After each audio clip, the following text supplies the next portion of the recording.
ध्यान देते हैं पिछली क्लास में जैसे हमने बायो में सीखा था कि बायो में सीखा था कि जो बायो है, बायो की उत्पत्ति कैसे हुई, बायो शब्द की उत्पत्ति कैसे हुई, किस प्रकार से बायो को अलग अलग शाखाओं में हमने डिवाइड किया था। मैंने बताया था कि शाखाओं में जब अलग अलग डिवाइड किया तो उसमें मैंने बताया था कि जो बायो है, बायो शब्द की उत्पत्ति ग्रीक भाषा से हुई है। अन्य सभी बातें मैंने यहाँ पर सिखा दी थी, ठीक है। और उसी में मैंने एक बात बताया था कि जो बायो है यानी उसे में से एक नाम है सूक्ष्म जीव विज्ञान। सूक्ष्म जीव विज्ञान का जनक किसे कहते हैं? एंटोनी लीवेनहॉक कहा जाता है। और एंटोनी लीवेनहॉक को कहा जाता है, इन्होंने कब बनाया था? 1683 ईस्वी में, ठीक है। और उसके बाद में दो वैज्ञानिक और निकल के आते हैं। उन्होंने स्टडी के आधार पर कहा कि जो नन्हे जीव थे बहुत छोटे छोटे, उनको इन्होंने कहा कि ये क्या है? जीवाणु है। और जीवाणु को अंग्रेजी में कहते हैं बैक्टीरिया, ठीक है। तो सवाल आता है जीवाणु को खोज किसने की? आंसर हो जाएगा रॉबर्ट कोच। किसने की? जीवाणु की खोज किसने की? Robert Koch. उसके बाद विषाणु कहते हैं वायरस। विषाणु की खोज किसने की? तो भैया लुई पास्चर ने। सीधे सीधे सवाल आते हैं, इनको ध्यान रखना, ठीक है। उसी तरह जो जीव विज्ञान है, जीव विज्ञान का जनक किसे कहा जाता है? जीव विज्ञान का जनक कहा जाता है अरस्तु को। लेकिन कभी पूछा जाए जीव विज्ञान शब्द का प्रयोग सबसे पहले किसने किया? तो आंसर हो जाएगा आपका लेमार्क। किसने? लेमार्क और डार्विन मैंने पीछे सिखा दिया था, ठीक है। अब हम बात करते हैं उसी के आधार पर कुछ बातें हैं। बायो में कहा जाता है स्टडी होती है। क्या? स्टडी मतलब अध्ययन, ठीक है। यानी कुछ होते हैं शाखाएं बायो की हैं, इनको आप अध्ययन हम करते हैं। इन्हीं की बात हम थोड़ा सा कर लेते हैं जो आपको याद करना होगा। क्या करना होगा? याद करना होगा, ठीक है। तो देखो, आपसे कभी पूछा जाए स्टडी ऑफ कवक, कवक को कहते हैं फंगी। क्या कहते हैं? FUNGI। क्या? फंगी। यहाँ से एक सवाल देख लो जो कि एक बड़ा ही अनुपम सवाल बनता है और बन चुका है। कहा गया है कि बताइए, एक नाम है मशरूम। क्या नाम है? मशरूम क्या है? ऑप्शन ऐसे ही था, जीवाणु है, विषाणु है, कवक है, पौधा है। तो क्या भैया? तो मशरूम आपका पौधा नहीं है, ये कवक है। क्या है? कवक। क्या है? कवक। याद रखिए, ठीक है। कि जो मशरूम है, मशरूम को गांव वाली भाषा में समझ सकते हैं, क्या कहता होगा ना, तो जानिएगा। तो मशरूम क्या है? मशरूम भैया कवक है। क्या है? कवक है। पेपर में आ चुका है। इसे इंग्लिश में कहते हैं फंगी। क्या कहते हैं? फंगी। और इसका कहा जाता है फंगी यानी कवक का अध्ययन। तो इसे फाइकोलॉजी नहीं कहते। पहली बात नहीं पता लगे, एफ यहाँ है, एफ यहाँ, जो फाइकोलॉजी गलत है। कवकों का अध्ययन कहलाता है माइकोलॉजी। क्या कहलाता है? माइकोलॉजी। कवकों का अध्ययन माइकोलॉजी, MICOLOGY। कवकों का अध्ययन माइकोलॉजी। उसके बाद शैवाल का मतलब शैवाल को कहते हैं, क्या कहते हैं? एल्गी। क्या कहते हैं? कवक को फंगी, शैवाल को एल्गी। क्या कहते हैं? एल्गी। ये शैवाल क्या होते हैं?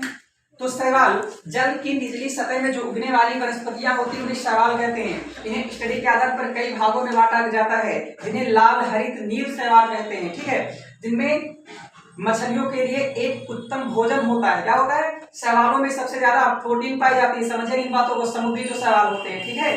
इनको बात जानते हो ना? जैसे भैंसिया तलिया कूद जाती, फुलरा लेके चली जाती, वह शैवाल है। क्या है? शैवाल है। देखा होगा, क्योंकि हमारे आपके पास समुद्र तो नहीं ना, कि समुद्र में जाकर घुस के देखेंगे तो समझेंगे। जो फुलरा लेकर के आ जाते तलिया से, वो भी क्या एक प्रकार क्या है? शैवाल है। समझ जाओगे ना? तो शैवाल यानी शैवालों का अध्ययन क्या कहलाता है? इसे कहते हैं फाइकोलॉजी। क्या कहते हैं? फाइकोलॉजी। शैवाल का अध्ययन फाइकोलॉजी, कवक का अध्ययन माइकोलॉजी। याद रखो सब। अच्छा, उसकी बात है कोशिका का अध्ययन। तो पहली बात तो कोशिका खोज किसने की? किसने की?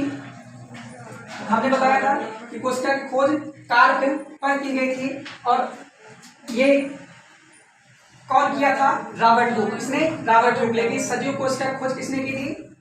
सजीव कोशिका की खोज किसने की थी? किसी को याद नहीं? याद करने की जरूरत नहीं, ठीक। हमें जानते हैं किसने की थी। देखिएगा, आप बताइएगा। अच्छा, तो क्या कहते हैं? कोशिका का अध्ययन क्या कहलाता है? कोशिका का अध्ययन कहलाता है साइटोलॉजी। ध्यान रखना, इसे इंग्लिश में कहते हैं सेल, और सेल से बना है साइटोलॉजी। जोड़ लेना। अच्छा, यहीं से तरल संयोजी ऊतक किसे कहते हैं? आप जानते हैं, रुधिर कहते हैं। अगला है ऊतक, स्टडी ऑफ टिश्यू। टिश्यू का अध्ययन क्या कहलाता है? इसे कहते हैं हिस्टोलॉजी। क्या कहते हैं? हिस्टोलॉजी। आपसे सवाल है हिस्टो नामक प्रोटीन कहाँ पाया जाता है, ठीक है। तो हिस्टोलॉजी। अगला है स्टडी ऑफ सांप यानी सर्प। स्टडी ऑफ सांप यानी सांपों का अध्ययन क्या कहलाता है? उसे कहते हैं पढ़ लेना, OPHI ओफियोलॉजी। क्या कहते हैं? ओफियोलॉजी। क्या कहते हैं? ओफियोलॉजी। क्या होता है? स्टडी ऑफ सांप, यानी स्टडी ऑफ स्नेक्स, ओफियोलॉजी। अच्छा, अगला है रक्त, study of blood, study of blood, यानी ब्लड का अध्ययन क्या कहलाता है? तो हेमेटोलॉजी। क्या कहलाता है? हेमेटोलॉजी। इसमें ध्यान रखना, पूछ लेता है कि ब्लड में कौन सा प्रोटीन पाया जाता है। तो पहली बात तो ब्लड में क्या पाया जाता है? हीमोग्लोबिन। क्या? हीमोग्लोबिन। और हीमोग्लोबिन में हीम नामक प्रोटीन पाया जाता है। क्या? हीम नामक प्रोटीन पाया जाता है।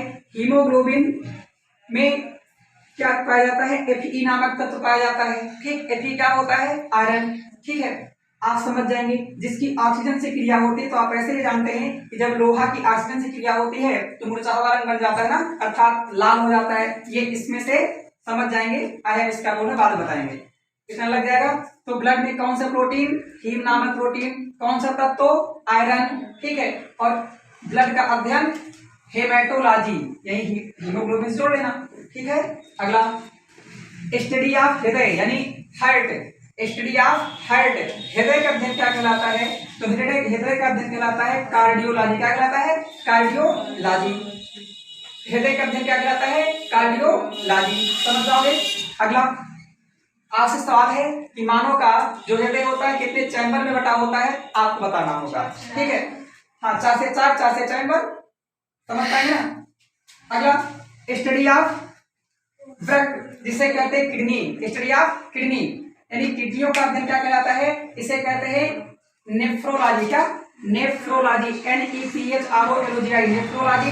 अगला स्टडी ऑफ तंत्रिका तंत्र, नर्वस सिस्टम, स्टडी ऑफ तंत्रिका तंत्र, इसका अध्ययन क्या कहलाता है? इसे कहते हैं न्यूरोलॉजी। क्या कहते हैं? न्यूरोलॉजी।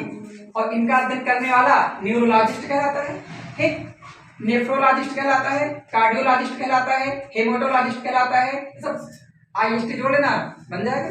ठीक, अगला स्टडी ऑफ अंडा, यानी स्टडी ऑफ एग्स। ठीक, और एग्स आप समझ सकते हैं, सबसे ज्यादा छोटी क्लास में मिलते हैं, तो समझ लीजिए इसको कहते हैं ऊ। क्या कहते हैं? ऊ। और लाजी जोड़ लेना, हो जाएगा ऊलाजी। Study of x. ठीक, इसे क्या कहेंगे? ऊलाजी। क्या कहते हैं? ऊलाजी, समझिएगा। और अगला है यकृत, स्टडी ऑफ यकृत यानी लीवर, स्टडी ऑफ यकृत, इसे क्या कहते हैं? इसे कहते हैं हेप्टोलॉजी। क्या कहते हैं? हेप्टोलॉजी। क्या कहते हैं? हेप्टोलॉजी। ठीक है, और मानव शरीर की सबसे बड़ी ग्रंथि क्या होती है, आपको बताना होगा। अगला, हाँ, गिफ्ट होती है, हाँ, सही से। ठीक है, अस्थि।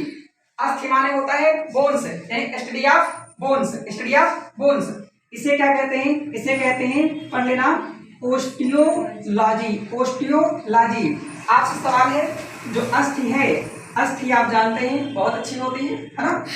जो अस्थि होती है, अस्थि खोखली होती है। जो खोखला भाग होता है उसमें क्या भरा होता है? जैसे मान लीजिए आप लोग बहुत अच्छे हैं, ये एक अस्थि है, अस्थि देखा होगा, हड्डी उड्डी नहीं देखा होगा, देखे होंगे। इसमें इस प्रकार की आकृतियां बनी होती है, पाइप नुमा, और जो अंदर भरा होता है ये भरा होता है। ये इसको क्या कहते हैं? ये जो है पीला पदार्थ होता है, इसे कहते हैं अस्थि मज्जा। क्या कहते हैं? अस्थि मज्जा। क्या कहते हैं? अस्थि मज्जा। अंग्रेजी में कहते हैं बोन मैरो। क्या कहते हैं? Bone marrow. यहीं पर क्या बोलते हो, डब्ल्यू को दिया RBC का जन्म होता है। किसका? RBC का जन्म होता है। RBC का कब्रगाह किसे कहते हैं, आपको बताना होगा। ठीक है, मानव शरीर सबसे बड़ी हड्डी कौन होती है, सबसे छोटी हड्डी कौन होती है, आपको बताना होगा। मानव शरीर सबसे मजबूत हड्डी कौन हड्डी होती है, आपको बताना होगा। मानव शरीर की सुंदरता की हड्डी किसे कहते हैं, आपको बताना होगा। अगला है दांत। क्या? Study of teeth, study of teeth. ठीक है, यानी दांतों का अध्ययन। दांतों का अध्ययन क्या कहलाता है? इसे कहते हैं क्या? ओडोंटोलॉजी। का? ओडोंटोलॉजी, समझ जाएंगे ना, ओडोंटोलॉजी। ठीक, और ये कहते हैं ओडोंटोलॉजिस्ट अध्ययन करने वाले को। फिर यहाँ सवाल है, जो दांत है, सवाल आता है मानव शरीर का सबसे कठोर भाग क्या होता है? तो भैया दांत होता है, दांत में चढ़ा हुआ जो सफेद पालिश होती है जिसे इनामिल कहा जाता है, समझ जाओगे ना, ये होता है। इसे ध्यान रखोगे आप। हमारे आ सकते हैं यहाँ पर, हाँ, एनिमल कहते हैं। ठीक, इसमें क्या होता है? इसमें आप जानते होंगे कि दांत पर होता है हमारे आप सबके दांत अक्सर जो है पहले कहते हैं चूहे जैसे सफेद होते हैं, लेकिन आप चूहे जैसे सफेद बिल्कुल जैसे पीले होते जा रहे हैं। कैसे? आप इसलिए क्योंकि हम आप सभी क्या करते हैं, दांत में क्या होता है, हम आप दतून करते नहीं, मंजनवा सवेरे सबसे उठते हैं, ऐसा घसीटा शुरू कर देते हैं। आप सोचिए अपने जीवन काल में कितनी बार मंजन करते हैं, इस मंजन की वजह से किसी चीज जितना ज्यादा रगड़ते हो उतना ज्यादा हटबे तो करेगा ना। तो जो एनिमल होता है ये सफेद रंग प्रदान करता है, सबसे मजबूत होता है, ठीक है। इस प्रकार से एक समय ऐसा आता है जो ऊपर वाला होता है उसको रगड़ते रगड़ते रगड़ते कुछ तरह तो ऐसा होते हैं कि मानो भूत प्रेत जैसे सुबेरे और शाम दोनों मंजनवा करते हैं, है ना। खूब कस के जब करोगे सोचो उसका ऊपर का जो लेयर होगा हट नहीं जाएगा, और ऊपर का लेयर हट जाएगा तो आप सोच के देखो नाखून काटते होंगे ज्यादा, कब काट के देखो मजा आएगा, है ना। तो वैसे ही क्या होगा, तो ऊपर का पूरा हट जाता है तो जिंदा दांत बचता है, और जब जिंदा दांत बचता है तो वहां पर हम पानी पीते हैं तब भी लगता है कि दांत में पानी लागत है, दांत में पानी इसलिए लगता है, और बस करिए समझ जाएंगे ना। तो ये बीमारी बड़ी बनती जा रही है, आज समाज में खूब कस के बीमारी बनती है। फिर इससे क्या होता है, लोग कहिए डॉक्टर पास जाएंगे, डॉक्टर पास जाएंगे तो कहेंगे आरटीसी कराना है, क्या आरटीसी आरटीसी कराना है, ठीक। अब आरटीसी में क्या होता है, फिर दांत, इसे कहते हैं कृत्रिम दांत बनवाना, क्या कृत्रिम दांत, ठीक है। आरटीसी का नाम क्या है आप बताएंगे, ठीक। आर फार रूट होता है, टी फार टीथ होता है, और सी फार क्या होगा आप बताएंगे, ठीक। तो दांत समझ जाओगे ना। आपसे सवाल है, मानव में दांत सबसे पहले यानी कब उगना शुरू होते हैं, ठीक, ये बताना होगा। अगला, मानव के जो 32वें दांत होते हैं कितनी उम्र के बाद वो निकलते हैं आप बताएंगे, ठीक। कितनी उम्र के बाद एक निश्चित अवस्था होती है, ठीक है। अगला, बीमारियों की क्या लिखा है, बीमारियों की परीक्षणशाला, यानी कि जैसे आप जाओगे, आपके बुखार है, आपके क्या है, आपकी समस्या क्या है, यानी बीमारी का लक्षण, इनकी सबकी जानकारी जो होती है इसका अध्ययन, इसे कहते हैं पाइथोलॉजी। खूब कसके सबसे ज्यादा लिखा देखा होगा इसको, है ना, आप समझ जाएंगे। इस भाग में क्या क्या इंपॉर्टेंट आपके लिए पेपर के लिए, माइकोलॉजी, फाइकोलॉजी, साइटोलॉजी, ठीक है, और हिस्टोलॉजी सबसे ज्यादा महत्वपूर्ण है, ठीक है। उसके बाद ये हेमेटोलॉजी, कार्डियोलॉजी, इनको देख लेना। उसके बाद स्टडी ऑफ अंडा ये आता है, और उसके बाद ज्यादातर है स्टडी ऑफ अस्थि ये आता है, और कहाँ गया न्यूरोलॉजी, स्टडी ऑफ तंत्रिका तंत्र, ये समझ जाएंगे, ठीक है, ये बहुत महत्वपूर्ण है। अगला, रुधिर परिसंचरण तंत्र, रुधिर परिसंचरण तंत्र की खोज किसने की आपको ये बताना होगा, एडवर्ड जेनर या विलियम हार्वे, आपको बताना होगा, मैंने जानता है, ठीक है। तो रुधिर परिसंचरण तंत्र की खोज किसने की, एडवर्ड जेनर या विलियम हार्वे, आपको बताना होगा, या फिर कोई और, ठीक है, आप अपने हिसाब से। तो रुधिर परिसंचरण तंत्र की खोज किसने की वो आपको बताएंगे। इसका अध्ययन क्या कहलाता है, इसे कहेंगे एंजियोलॉजी, क्या कहेंगे एंजियोलॉजी, समझ जाएंगे। स्टडी ऑफ मांसपेशी, क्या मसल्स, इसे कहते हैं मैस्कुलर सिस्टम ना, समझते होंगे। स्टडी ऑफ मसल्स, इसका अध्ययन क्या कहलाता है, मायोलॉजी, क्या कहलाता है मायोलॉजी, ठीक। स्टडी ऑफ मसल्स आईएमपी है, मायोलॉजी कहलाता है। मांसपेशियों में क्या मायोसिन नाम का प्रोटीन पाया जाता है, इंपॉर्टेंट शब्द पेपर में आ चुका है, ठीक है ना, बढ़िया सवाल है।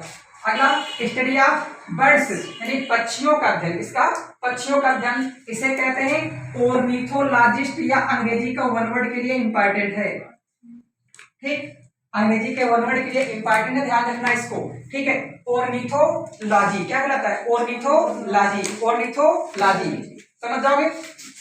अच्छा, अगला है स्टडी ऑफ इंसेक्ट्स यानी कीट पतंगों का अध्ययन, किसका, कीट पतंगों का अध्ययन, ठीक है, कीट पतंगों का अध्ययन, सुग्गा उड़ रहा, कौन हिसाब से रहा, ठीक है, उसे कहते हैं कीट पतंगों का अध्ययन, ठीक है।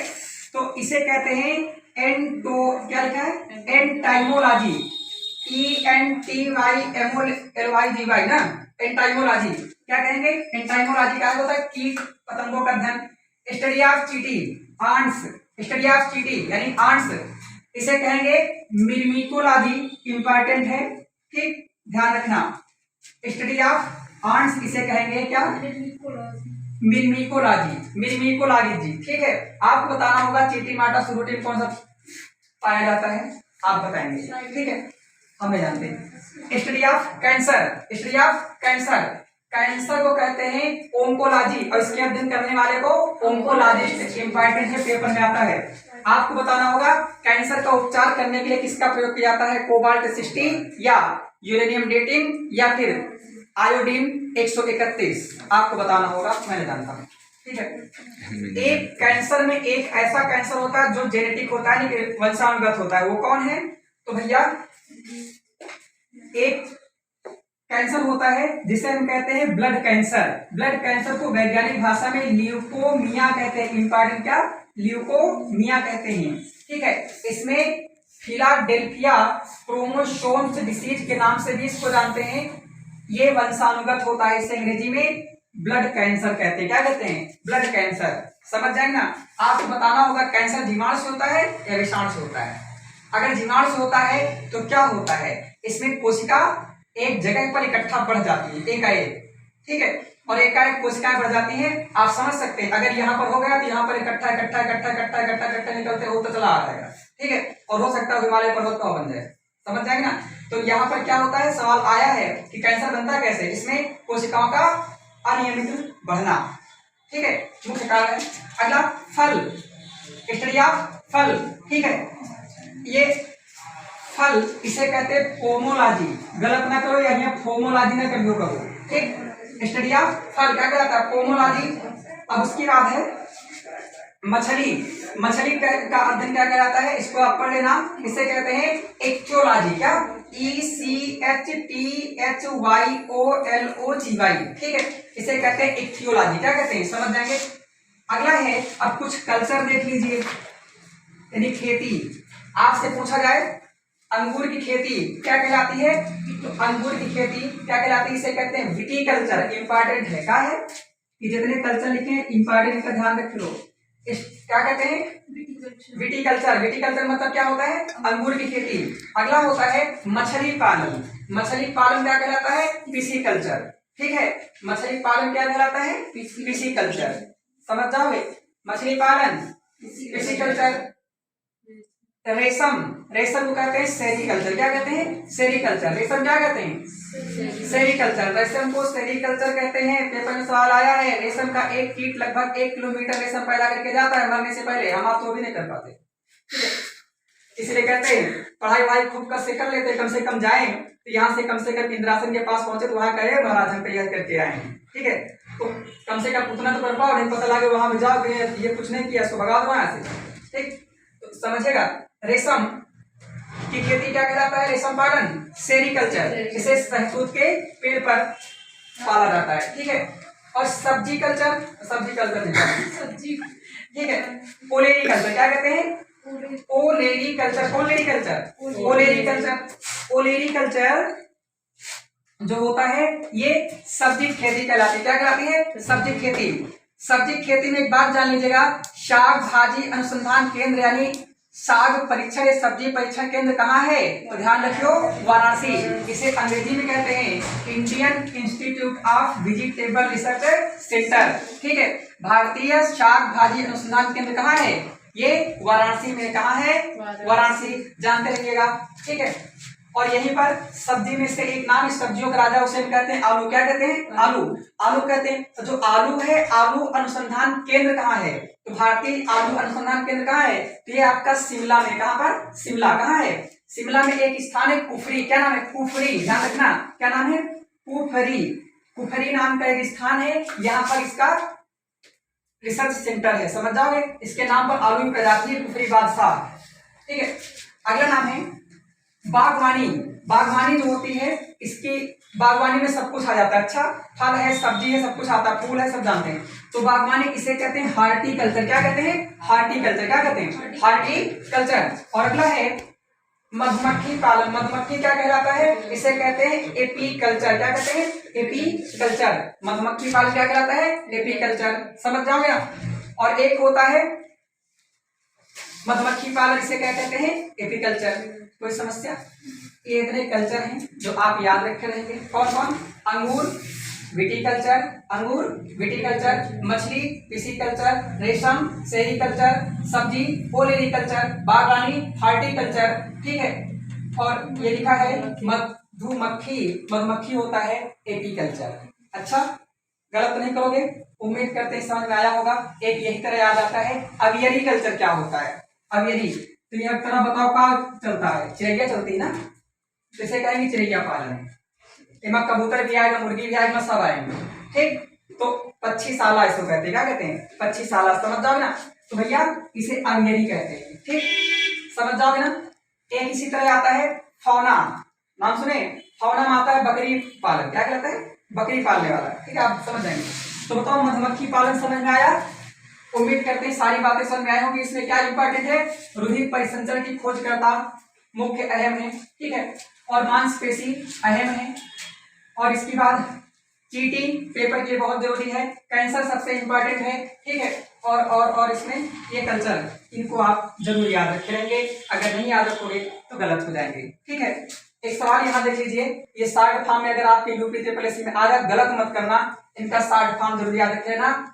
जैसे कहते हैं Indian institute of pulse research centre. ठीक है, अंग्रेजी में लिखा है लेकिन ऐसे लिखा मिल जाए IPRC, तो गड़बड़ ना करो। ठीक है, तो समझ जाओ Indian institute of pulse research centre ये कहाँ है, ये कानपुर में। ठीक है, Indian institute of vegetable research centre ये कहाँ है, वाराणसी में। Indian institute of sugar cane research centre Lucknow. Indian institute of leather research centre कहाँ है, आगरा। समझ जाओगे ना। Indian institute of sugar research centre यानी शक्कर अनुसंधान केंद्र, तो वह कानपुर में है। कहाँ, कानपुर में। समझ जाओगे ना। अगर आपसे इतनी बातें आपसे पूछ लिया जाए तो आप समझ जाएंगे। ठीक है, ये पेपर में आ चुका सवाल है, कोई समस्या यहाँ तक, ये बात आप जरूर ध्यान रखोगे। उसके बाद अगली बात अगली क्लास में। ठीक है, ये थोड़ा सा आप एडजस्ट कर लीजिए क्योंकि यहाँ पर रखने की आवश्यकता है। ठीक है, और एक दो बार पढ़ लेंगे, दो चार बार याद हो जाएगा। ठीक, याद रहे या ना रहे, लेकिन पेपर में आगे तो लगा ले जाओ, मुझे उम्मीद है। ठीक है, इसके बाद फिर समझने वाला हम स्टार्ट करते हैं, ये दूसरी क्लास समाप्त करते। देखो भैया, अब जो बायो है, बायो में हम थोड़ी सी बात करते हैं, कुछ महत्वपूर्ण पर्सनालिटी हैं, यानी कुछ शाखाएं हैं, इन शाखाओं से संबंधित जो क्वेश्चन पेपर में आते हैं उन्हें हम जान लेते हैं। सबसे पहली बात है, एक नाम है आनुवंशिकी। क्या नाम है, आनुवंशिकी। आनुवंशिकी कहते हैं हम जेनेटिक्स। इसके जनक आपसे पूछा जाए तो GJM यानी ग्रेगर जॉन मेंडल। क्या नाम है, ग्रेगर जॉन मेंडल। समझ पा रहे ना। तो सही मायने में देखा जाए तो G का 7 होता है, J का 10 होता है, इसका प्यारा होता है 10 7 10, सबका 3 का अंतर है। कितना बढ़िया बना है ना, ग्रेगर जॉन मेंडल। तो बताइए आनुवंशिकी के जनक कौन है, ग्रेगर जॉन मेंडल। पढ़ा होगा मटर पौधा वाला वही। ठीक है, इनको बोलो ना, इनका ग्रेगर जॉन मेंडल। अगला है रुधिर वर्ग। रुधिर वर्ग यानी रुधिर वर्ग, जैसे कहते हैं ना blood A, blood B, blood C है ना, ब्लड D इस तरह पढ़ते होंगे, तो ब्लड D नहीं होगा। ठीक, तो ब्लड ग्रुप, इसकी खोज किसने की है, तो लिखा है कार्ल लैंडस्टीनर। ठीक है, यहां से थोड़ी बात जान लीजिए, आपसे दो सवाल कहेगा, कौन सा ब्लड ग्रुप है जो सर्वदाता है और कौन है जो सर्वग्राही है। ठीक, तो सर्वदाता O नेगेटिव, O नेगेटिव, इसमें पॉजिटिव नेगेटिव बांटा गया है ना। इसमें O नेगेटिव क्या होता है, सर्वदाता होता है, और AB क्या होता है, सर्वग्राही होता है। ठीक, AB सर्वग्राही होता है, वो भी AB पॉजिटिव, जानते रहेंगे। इसमें जान लीजिएगा आपसे सीधा सवाल, सर्वग्राही कौन है, ब्लड ग्रुप O। समझिए, सर्वदाता कौन है, ब्लड ग्रुप O। सर्वग्राही कौन है, ब्लड ग्रुप AB। ठीक है, AB सर्वग्राही है, सर्वदाता कौन है, ब्लड ग्रुप O। समझ जाओगे ना, समझ जाएंगे। इनका विभाजन किसने किया है, कार्ल लैंडस्टीनर, जानते रहिएगा। शैवाल विज्ञान जिसे कहते हैं फाइकोलॉजी, इसके जनक कौन है, तो विलियम हेनरी हार्वे। और जीवाणु विज्ञान के कौन है, रॉबर्ट कोच, जिसे भी पढ़ चुके हैं। रुधिर परिसंचरण तंत्र विलियम हार्वे। और प्रतिरक्षा विज्ञान, ठीक है, क्या लिखा है, एडवर्ड जेनर, IMP है। प्रतिरक्षा विज्ञान एडवर्ड जेनर, इसका अध्ययन क्या कहलाता है, इम्यूनोलॉजी। ठीक, प्रतिरक्षा विज्ञान में कौन होता है, RNA होता है, WBC होता है कि RBC होता है, आप बताएंगे। ठीक, अगला आनुवंशिकी अभियांत्रिकी, जेनेटिक इंजीनियरिंग, इसके कौन है? पॉल बर्ग। RLY में ग्रुप में पूछा गया सवाल है, ध्यान रखना इसको। ये सवाल उम्मीद करते हैं आपको समझ में आया होगा। ठीक है, आपके लिए इंपॉर्टेंट कौन कौन सा?